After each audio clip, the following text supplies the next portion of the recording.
broadcast. Let's see. Who can I share this with? Let's pick a few new people to share with.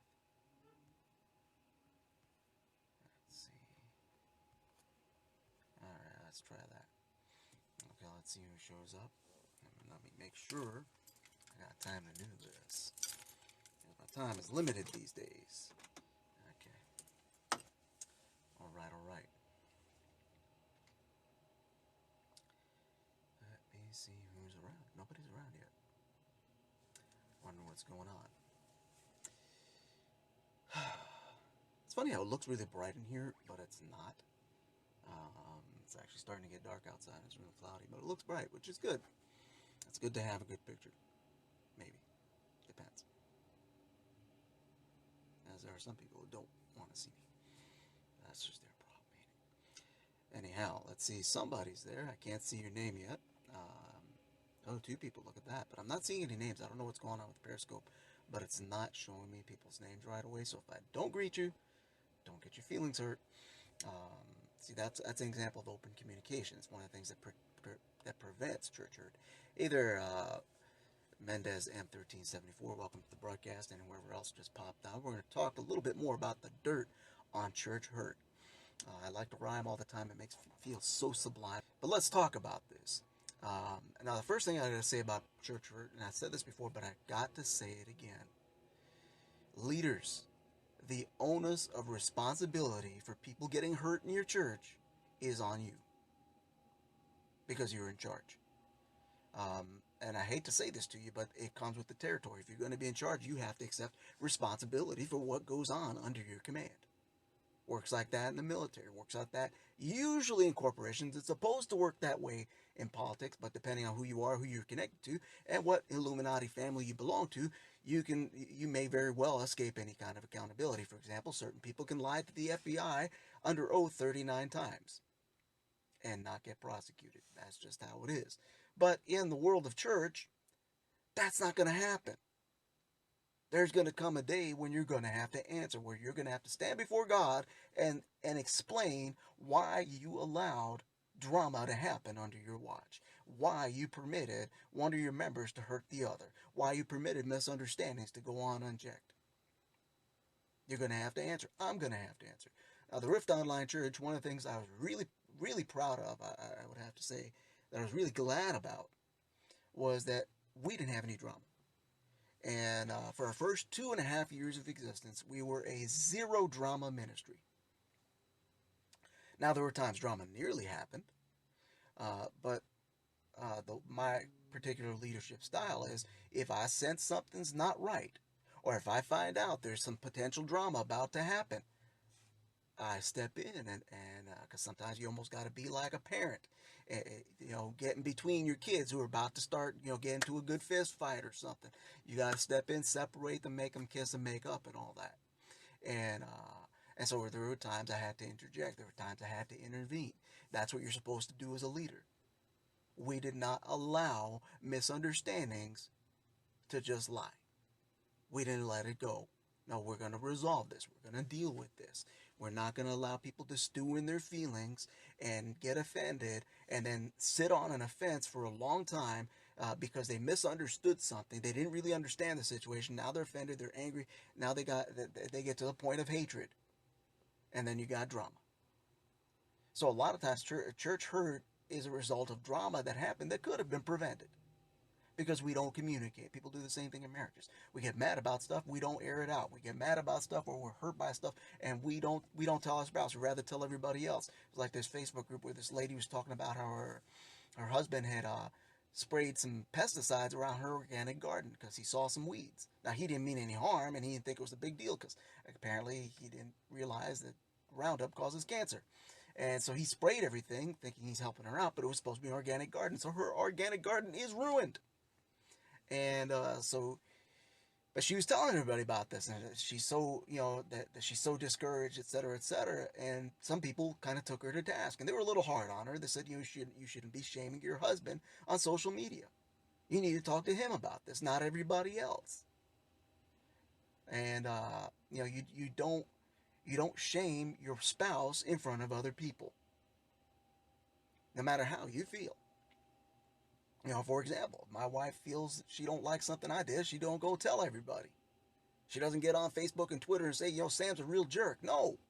She might tell me by face I'm a jerk, but that's okay. That's communication. I may not like it. I may have something to say back.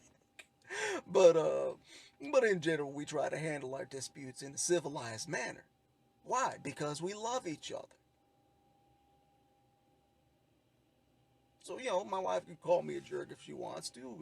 I'm probably not going to get mad at her because I've had people call me much worse. If I can endure somebody cussing me out who don't even know me or who hates me, then I can stand a little bit of venting from the woman that I made a commitment to spend the rest of my life with.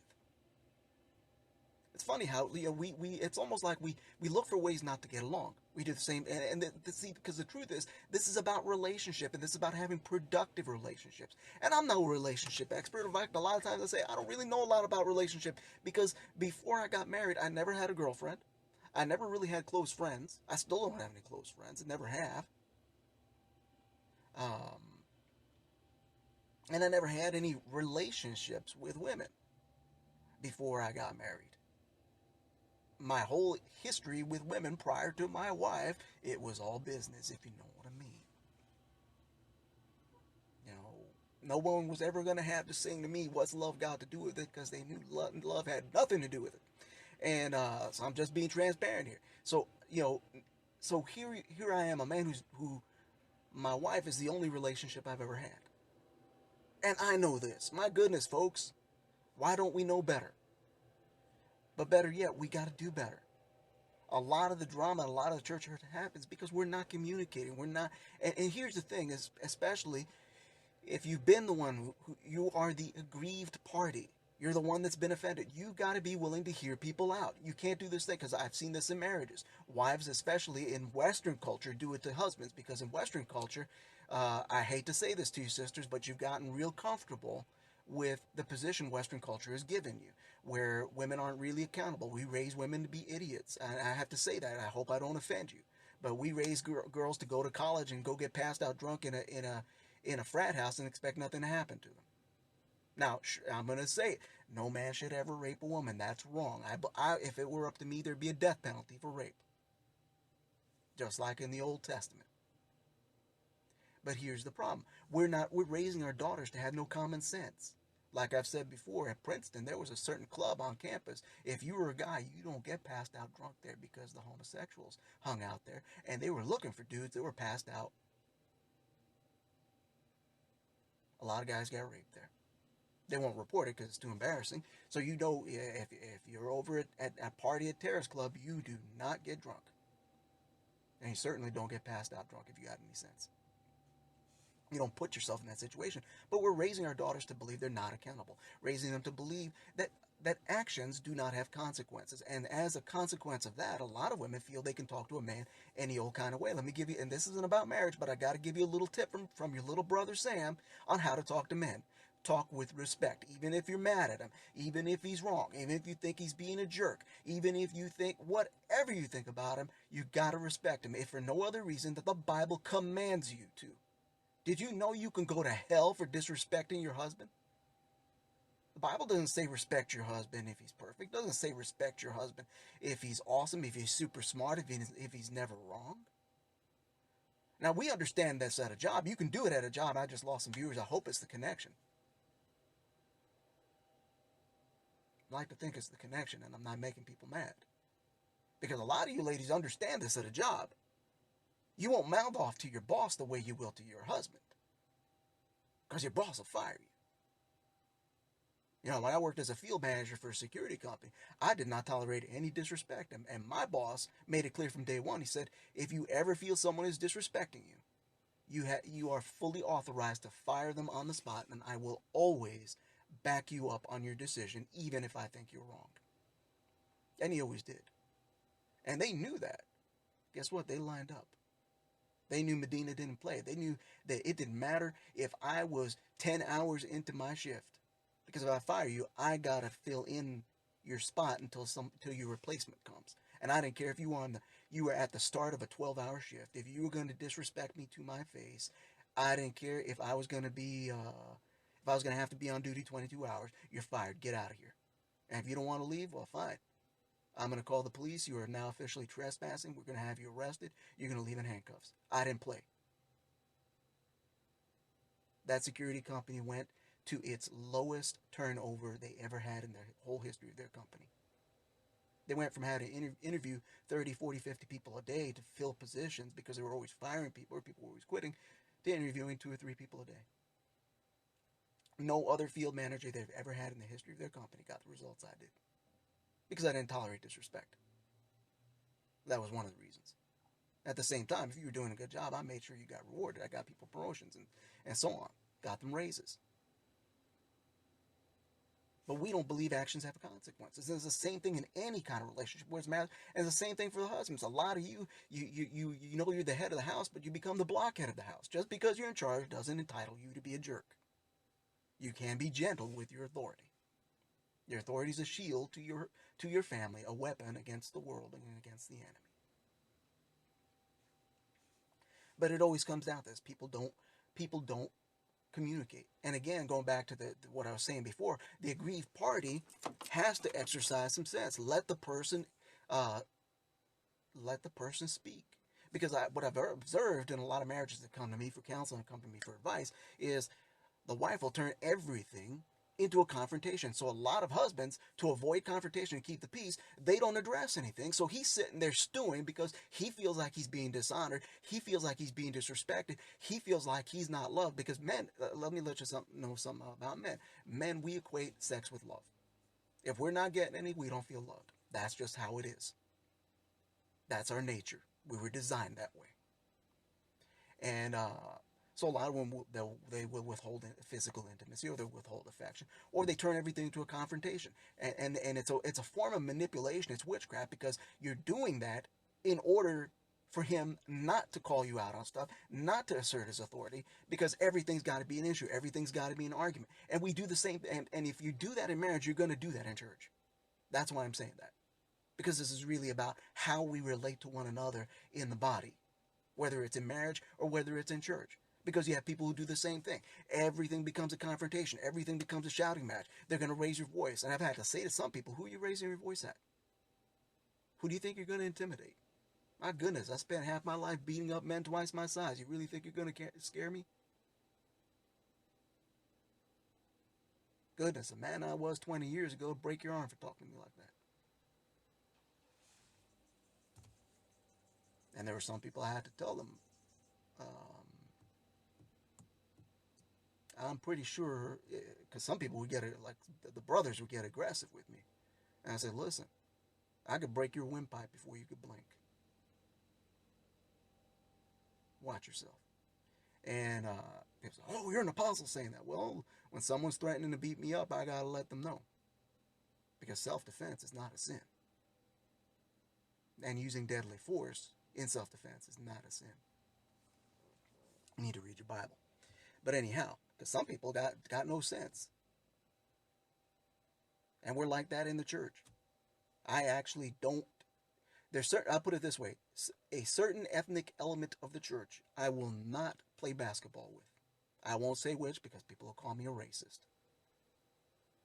But I found in that certain ethnic element, if I play basketball, I'm going to get fouled a lot. I'm going to get fouled hard. People are going to be elbowing me in the jaw. I've gotten elbowed in the nose. Like, seriously? Because I'm short, but I can shoot really well. Can't really run very well anymore because I got bad knees and other problems, but I can still shoot. In fact, when I was in high school, Wake Forest tried to recruit me, despite the fact I'm only about 5'4", because I could shoot half-court hook shots. But anyhow, can't do that now, but back then I could because I practiced a lot. And so certain kind of church folks, I won't play basketball with them or any other kind of sport because I know how they're going to behave, because it's a cultural thing. And because people don't have any sense. We don't know how to relate to one another. It's that important to you to win a basketball game that you're going to try to physically harm your brother in Christ? Seriously? And then we wonder why there's church hurt. We wonder why there's church drama. It's a heart issue, folks. We're not looking at, and here's the thing. The reason we communicate so poorly with each other, number one reason is we're selfish. And we're selfish because we're not moving in the love of God. Because 1 Corinthians 14 tells us love seeks not its own. Love isn't selfish. So if you're guarding brother Sam on the basketball court and you're gonna elbow him in the face hard because you don't want to make a shot, you're not walking in love. You didn't need to do that. Why can't you just block the shot? My goodness, you're a foot taller than me.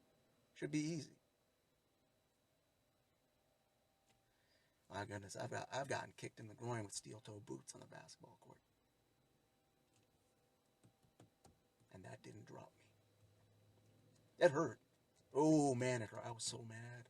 I'm amazed looking back on. Oh man, because the guy I wasn't in back in 1996, if somebody had done that, that would have been a fight. I would have waited till it didn't hurt anymore, and I would have jumped on that guy. But I don't. Oh man, God must have been with me because I was so mad. I'm pretty sure he did it on purpose. Because how do you do that by mistake in a basketball game? But anyhow, enough about basketball. People get offended. And sometimes people have a legitimate reason to be offended. Because the usual approach of most leaders when they talk about what they call church hurt is they try to tell the person who's been hurt that, they're just being a crybaby or they don't have a right to be offended. Sometimes you are right to be offended. But here's the thing, don't stay offended. You got to learn to forgive and move on. Those examples I gave you about basketball and all that, I've forgiven those people. Now, I won't play basketball with certain types of folks if I perceive that they are not delivered from that particular culture. Because I know how they're going to behave. I wouldn't be much of a prophet if I didn't. So, folks, that's another part of the lowdown on the dirt on church hurt. We're not communicating. We turn things into a confrontation because we want to shut the other person down. And when you do that, you actually make it worse. You poison a relationship that way. And ladies, if you do that in a marriage, you're poisoning your own marriage. Don't be too surprised that that brother ends up in some other woman's arms. Because let me tell you something. If you won't honor him, somebody else will. And brothers, if you won't love her right, somebody else will be willing to. And that'll be your fault. It's their fault too, because they got to make the decision to sin. But you're a party to that. And that's another thing. We got to start blaming everybody else for stuff that's our fault, or putting the entirety of blame on other people for something we contributed to. Because one thing I've learned about drama in personal relationships is most of the time it isn't like one part is completely guilty and the other party is just an innocent angel. It usually takes two to tango. And it's especially for marriages. Almost always, it's both of them that are a problem. She'll say he's unloving or that he's mean or whatever, and then you find out she's like really disrespectful. It's like, come on, folks, you need to learn to be loving. You need to learn respect. And my goodness, let me give you another tip about men, ladies. You would be amazed at what you'll get out of your husband if you treat him with respect. And you'll be amazed at what you will inspire him to be capable of if you treat him with honor. Start treating him like the great man that he was intended to be. I'm not saying you gotta let him walk all over you. No, that's not the case. But learn some humility, learn some self-control, learn some meekness. Most men respond way better to meekness than they do to confrontation, because if you get in a man's face, it's like another man's in front of him. That's what it looks like. Don't try to be a man. And brothers, my goodness, cut your wife some slack. If you went to the trouble of marrying her, then she should be worth the trouble of cutting her some slack. Cut each other some slack, folks. The same thing in the church. Cut people some slack. My goodness. Some of us hold on to offense over small things. And like I said, communicate. If somebody did bother you, deal with it. Don't just stew in it. Because it's not healthy for you, and it's not healthy for the relationship among the brethren. We're supposed to be family. That's how we're supposed to operate. We like to call each other Brother Sam and Brother this and Sister that, but we don't act like family. Or we act like a dysfunctional family, which is kind of worse. I challenge you. I dare you to ask God to deliver you from your dysfunctions. Because we all got some, or have had some, at some point. And what I said about me and my relationship experience, I had zero relationship experience. I'm still learning stuff. Because I've spent most of my life in social isolation. I was the guy nobody liked. I was the little kid nobody liked. And I knew it. So we all got to learn. We're going to talk about this some more.